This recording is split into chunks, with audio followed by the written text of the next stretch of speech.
Hello friends, আসসালামু আলাইকুম। আমি নুসরাত জাহান। তখন তোমাদের সাথে শেয়ার করবো হাউ টু কাস্টমাইজ জীবনী এমএস পাওয়ার পয়েন্ট টাইম সেভার টিপ বাংলা অর্থ। আজকে আমি তোমাদের সাথে শেয়ার করবো কিভাবে আমরা এমএস পাওয়ার পয়েন্টের মধ্যে জীবন কাস্টমাইজ করতে পারি। তো কাজটা করার জন্য এটা আমরা মিনিমাইজ করি। মিনিমাইজ করার পরে বিষয়টা করার জন্য আমরা ফাইল মেনুতে আসবো। ব্যাস, আসার পর এখন আমরা অপশনসে আসি। আসার পর আমরা আমাদের এই কাস্টমাইজ জীবন থেকে বিষয়টা করব। তো এখন আমি যে বিষয়টা করবো, তা আমার কিন্তু এদিকে কিছু টেপ এখানে দেওয়া আছে।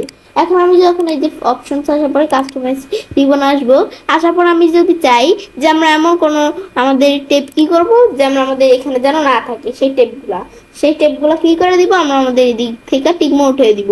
তা আমি চাই হোম, ইনসার্ট, ডিজাইন, ট্রান্সলেশন এই টেপগুলো যেন না থাকে। তো এইভাবে এটা উঠে দেওয়ার পর আমি ওকে দিই। তো এই চারটা টেপ কিন্তু এখানে নাই, চলে গেছে। আবার ফাইল মেনুতে অপশন আসার পর আমি যদি আবার আমরা আনতে চাই, কাস্টমাইজ রিবন এসে বলছি টিকমার্ক দিলেই, টিকমার্ক দিলাম। দেওয়ার পর আমি এখন যদি ওকে দিই, দেখো আবার চলে আসছে। এভাবে কিন্তু আমরা এই বিষয়গুলো করতে পারি। ব্যাস, দেখলাম আমাদের টিকমার্ক দিলে কি কাজ করে, টিকমার্ক না দিলে কি কাজ করে। ব্যাস, দেওয়ার পর আমি যদি চাই যে আমি আমার নিজের মতো একটা টেপ তৈরি করব, সেই ক্ষেত্রে কি করব, আমি ধরো কোন টেপের পরে টেপটা তৈরি করব, এই রিভিউ অনেকটা ভিউ টেপের পরে, ধরো আমি এই যে ভিউ টেপের পরে করব। তোমরা যদি সবার প্রথমে করতে চাও সবার প্রথমে করতে পারো। আমি ধরো ভিউ টেপের লাস্টে, এই যে সবার লাস্টে টেপটা তৈরি করব। তা আমি যদি এখানে ভিউ টেপে কাজ করে এখানে নিউ টেপ দিই, নতুন একটা টেপ তৈরি হয়ে গেল। এটার নাম কি দিব, এখন এখানে ক্লিক করে রিনেমে এসে এই টেপটার নাম দিতে পারি। আমি ধরো দিলাম কি ইচ্ছে, আমার নাম একটা টেপ তৈরি করতে পারি। ব্যাস, এভাবে দেওয়ার পর আমি একটা জাস্ট নাম দিলাম। দেওয়ার পরে পরে নিউ গ্রুপ, আমাদের কিন্তু অটোমেটিক একটা গ্রুপ তৈরি হয়ে গেছে। তো এই গ্রুপটা আমরা আমাদের এখানে নাম দিতে পারি, গ্রুপটার নাম দিতে পারি, গ্রুপটার আইকন দিতে পারি। ধরো আমি এই আইকন দিলাম এবং আমরা একটা নাম দিই, ধরো কি লাভ স্টোরি। দেওয়ার পরে তোমরা তোমাদের নিজেদের মতো দিতে পারো। এখন আমি ওকে দেই। ওকে দেওয়ার পর আমি যদি এখন আমরা আমাদের এখান থেকে গ্রুপটার মধ্যে কোনো নিতে চাই, তো দিক থেকে নিতে পারি। তো আমি ধরো পপুলার কমান্ড নিব। নেওয়ার জন্য এই যে আমি ধরো এখান থেকে আবার পপুলার কমান্ড বাই যে এখানে অল কমান্ডস থেকে নিতে পারি। আমি ধরো নিব কি কাট, কপি, আমরা অ্যাড দিলাম, এই যে অ্যাড দিলে কিন্তু অ্যাড হয়। পর আমি ধরো নিব কি আমাদের এই যে আরো কোনো কিছু নিতে পারি, format background add, format object add করতে পারি। পরে আমাদের ফরম্যাট পেন্টার অ্যাড করতে পারি। এর আগে যে এখানে কাজটা রাখতে হবে, ফরম্যাট পেন্টার অ্যাড দিলে অ্যাড হয়ে যাবে। পর আমরা এটার পরে আমি যদি আমরা আমাদের আরো কোনো কিছু অ্যাড করতে চাই, মানে একটা গ্রুপ তৈরি, আমরা এভাবে একটা টেবিলের মধ্যে গ্রুপ তৈরি করে আমাদের যেই যেই কাজগুলো লাগে তো সেইখান থেকে এভাবে আমরা নিতে পারি এদিক থেকে। তো আমাদের বারবার মেনু থেকে যায় খুঁজতে হবে না, তো কোনটা কাজ করব কি কাজ করব। পরে যে আমি যদি অল কমান্ডসে আসি, অল কমান্ডস দিলে এখানে সকল কমান্ডস দেখায়। এখান থেকে আমি আমার এই সব কমান্ডস থেকে একটা কমান্ডস নিতে পারি কয়েকটা। আমি ধরো এই কমান্ডস নিব, অ্যানিমেশন স্টাইল, অ্যাড দিলে অ্যাড হয়ে গেল। এখানে কাজটা রাখবো, রাখার পর আমরা আর কি কমান্ডস নিব, অডিও নিব, আমরা এই যে অ্যাড দিলে অ্যাড হয়ে গেল। আবার আমরা আমাদের আরো কোনো কিছু নিতে পারি। তাছাড়া আমি যদি এই যে আমাদের এই যে দেওয়া আছে কি এই অল টেপস দিলে বিভিন্ন টেপস আছে, এখানে বিভিন্ন টেপস থেকেও নিতে পারি। কিরকম, এই এখান থেকে আমি চাইলে যে স্লাইড, এই নিউ স্লাইড অ্যাড করতে পারি। পরে আমরা আবার এখান থেকে কি করতে পারি, এই নিউ স্লাইডের পরে ইমেজের মধ্যে পিকচার এটা অ্যাড করতে পারি, অনলাইন পিকচার অ্যাড করতে পারি।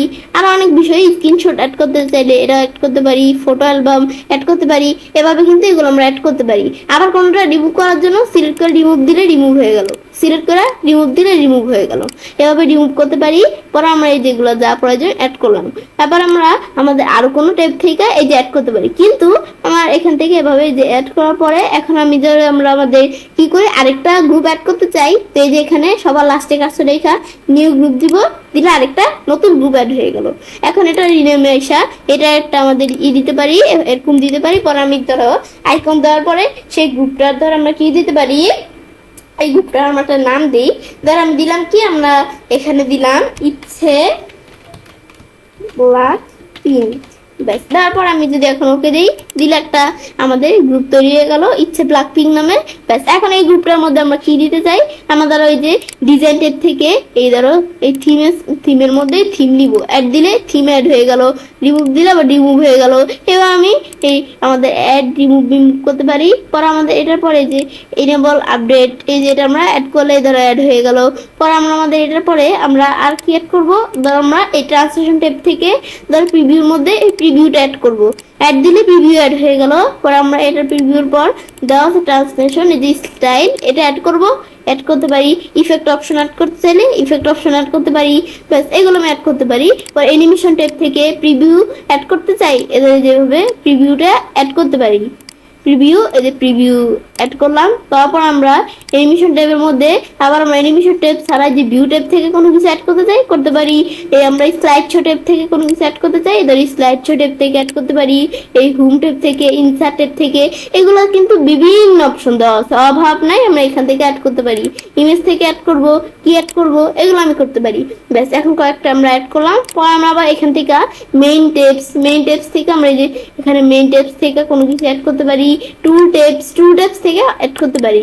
পর আমরা দেওয়া আছে কি, এই যে আমরা তো আমাদের কমার্স নট রিবন, মানে রিবনে যে কমান্ডস গুলো আছে এগুলো ছাড়া অন্য কোনো কমান্ডস অ্যাড করতে পারি। যে অ্যাড, এই যে আমরা আর কি অ্যাড করব, আমি ধরো এই যে এখানে অ্যাড করতে পারি এই আমরা ফিড হরিজন্টাল, ফিড ভার্টিক্যাল, হেল্পের বিষয়টা অ্যাড করব, দিলে যে অ্যাড হচ্ছে। পরে আরো অনেক বিষয় দেওয়া আছে, আমি ধরো এখান থেকে আমাদের এই অল টেপস আইসা হোম টেপস থেকে কোনো কিছু অ্যাড করব। ধরো আমরা ফন্ট থেকে এই ফন্ট অ্যাড করব, এটা ফন্ট সাইজ সেট করব। এভাবে তোমরা তোমাদের যেই বিষয় ভালো লাগে, যা ভালো লাগে, এই যে বোল্ড, ইটালি, পর আমরা আমাদের underline, slide show, strikethrough, change spring, change case, font colour, এগুলো সব অ্যাড করতে পারি। ব্যাস, এগুলো একটু দেখলে আমরা বুঝতে পারবো। আবার যদি আমরা বলছি রিমুভ করতে চাই, রিমুভ দিলে আবার রিমুভ হয়ে যাবে। ব্যাস, এই যে আমরা এগুলো কিন্তু আমরা করতে পারি। এই যে আবার এখানে ক্লিক করে অ্যাড দিলে অ্যাড হয়ে যাবে। ব্যাস, এভাবে আমি অনেকগুলো বিষয় কিন্তু অ্যাড করে ফেললাম। করার পরে আমি যদি এখন আমাদের ওকে দিই, ওকে দিলে আবার এখন বিষয়টা হয়ে যাবে, তৈরি হয়ে যাবে। ওকে দিই, এই যে আমি যে বিষয়টা করলাম, আমার নিজের নামে যে একটা টেপ তৈরি করলাম, এই যে ইচ্ছে বেবি নামে কিন্তু টেপটা এদিকে চলে আসলো। এখানে আমি এখন ক্লিক করি, ক্লিক করে আমার যত বিষয় করছি সব বিষয়গুলো চলে আসলো। এই যে এখন ব্ল্যাক প্রিন্ট এর মধ্যে এই যে আমরা মর কালারস, এই যে দিক থেকে কিন্তু এই বিষয়গুলো সেট করছি। বোল্ড, ইটালি, এই যে আমরা লাভ স্টোরির মধ্যে এগুলো সেট করছি। ব্যাস, এগুলো কিন্তু এখন আমাদের সহজে আমরা এখান থেকে কাজগুলো করতে পারবো। এখন আমি যদি আমরা আমাদের কি করি, এই যে আমরা এই ফাইল মেনু থেকে না এসে এই যে এখানে মাউসের ডান বাটনে ক্লিক করে কাস্টমাইজ দ্য রিবনে যাই, এখান থেকে কাস্টমাইজ রিবন আসতে পারি। এখন আমি কোনো একটা কি করব, কোনো একটা টেপ দ্বারা ডিলিট করে দিব, লাভ স্টোরি এটা ডিলিট করে দিব। তো এখানে ক্লিক করে আমি যদি এই কোথায় ক্লিক করে রিমুভ দেই, রিমুভ হয়ে গেল। ওকে দেই, লাভ স্টোরি কিন্তু চলে গেল এই টেপটা। এখন শুধু আছে কি, এই যে এই বিষয়গুলো। এখন আমি যদি এখানে কোনো কিছু লিখি, এই যে আমরা যে বিষয়গুলো করলাম না, এই লিখলে আমি যে লিখি, আমার নামটা লিখি, পুরো নামটা। ব্যাস, এই যে আমি লেখার পরে এখন আমি চাইলে এটা সিলেক্ট করে কি করতে পারি, আমাদের এই যে ট্রান্সলেশন করতে পারি। পরে আমরা আমাদের চাই কি করতে পারি, এই যে এখান থেকে বোল্ড, ইটালি, আন্ডারলাইন এগুলো করতে পারি। আবার ক্লিয়ার ফরম্যাটিং দিয়ে ফরম্যাটিং ক্লিয়ার হয়ে যাবে। এদের বিষয়গুলো আমি যে করছি এখানে কিন্তু এই যে হচ্ছে, এই যে আমরা কিন্তু বিষয়গুলো এই যে করতে পারছি, এভাবে হচ্ছে আমরা বিষয়টা করতে পারি। এখন আমি চাই কি করতে, এই আমাদের পুরো টেপটাই ডিলিট করে দিতে। আমি ফাইল মেনুতে অপশন আসি, আমাদের এই যে কাস্টমাইজ রিবন, আমরা এই টেপটা সিলেক্ট করে রিমুভ দেই, পুরো টেপটাই কিন্তু এখন রিমুভ হয়ে গেল। এখন ওকে দেই, এখন কিন্তু আর আমাদের টেপটা নেই। কেন? কারণ আমরা টেপটা রিমুভ করে দিছি। ব্যাস, এখন এই বিষয়টা আমি দেখলাম কি কাজ করে, দেখার পর তো এবার আমি সেটা কাজটা করতে পারি। এবার আমরা খুব সহজে আমাদের এমএস পাওয়ার পয়েন্টের মধ্যে রিবন কাস্টমাইজ করতে পারি। ফ্রেন্ডস, আমার আজকের এই ভিডিওটি তোমাদের ভালো লেগে থাকে তোমার চ্যানেলটি সাবস্ক্রাইব, লাইক করুন, সবার সাথে শেয়ার করবে।